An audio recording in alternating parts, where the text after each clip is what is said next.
a very flavorful tomato rice which we can prepare in the pressure cooker. Let me show you how. In a bowl, take 1 and 1/4 cup of raw rice. I'm using Sona Masuri. If you want to use basmati, you can use that as well. I'm going to wash it a couple of times till the water runs clear and soak it. I'm going to soak this rice only till the time I chop the vegetables and get started making the gravy. 1 medium-sized onion, 4 medium-sized tomatoes, about 5 Thai chilies, these are pretty spicy, 4 cloves of garlic. I'm going to chop all of them.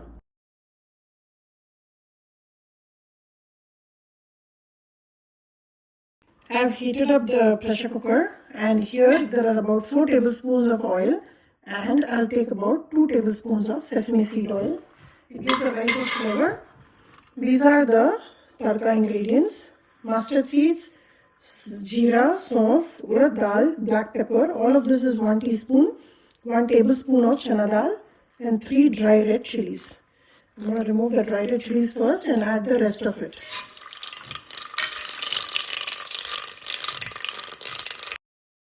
Before it burns, add the garlic, green chilies and onion and saute them.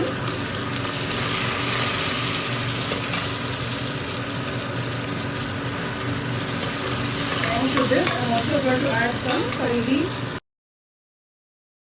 Add about 2 teaspoons of salt right now and mix it well. This will also help the onions to soften a little bit.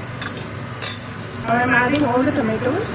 I just sauteed the onions for about a minute and then I'm adding tomatoes now. Mix it well.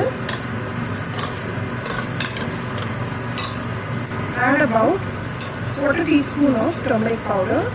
With that, add about 1.5 teaspoon of chili powder. Now my chili powder is a mix of the spicy one with the Kashmiri red chili, so it will give a good color.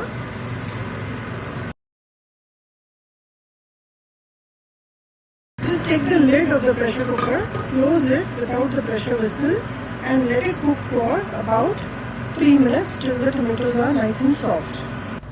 The tomatoes have been cooking for about 3 minutes now.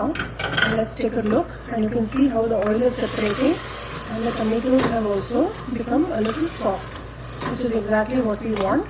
They are not like a halwa, they are still holding a little bit of their shape, but they are well cooked.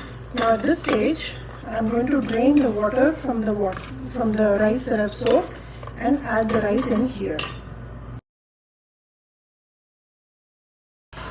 After you've added the rice, mix it well, and here I'm going to measure out 2 cups of water.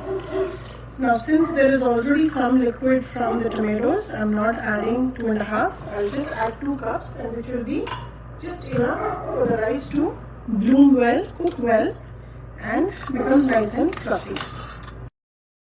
Just for some extra flavor, add 1/4 teaspoon of garam masala. This is the pure garam masala which I have made at home. Here I am putting some coriander, just few leaves of mint. I'm going to use the stem of it and I'm going to add it with the rice so it cooks well, and I'll reserve the leaves for garnish. Just cut them nice and small and we'll add it to the rice. Here goes all the stems and mix them well. And once it comes to a rolling boil, I'll close the lid, put the pressure whistle and take about 2 pressure whistles. You can do the same process in the Instapot as well. After this stage in the Instapot, do everything on saute mode and then once the water comes to a rolling boil, close the lid for 3 minutes on pressure cook. The pressure whistle has settled. Now let's open and check on the tomato rice. Look at that. With just the regular rice in the house, you can prepare a very nice tomato rice. I'm just going to go ahead and fluff it up. Always start from the outside and fluff it up inside. And there you go. As it cools, it will get nice and fluffy. So just leave it like this.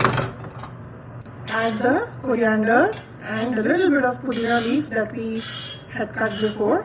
This is just for flavor. And if you feel that the tomatoes are not as sour, you can always add about a spoonful of lemon juice to this. But I like this, the flavor of tomatoes. I don't want to mix any lemon juice in it. So just mix it like so, cover and leave it, and it will become fluffy when you are ready to serve.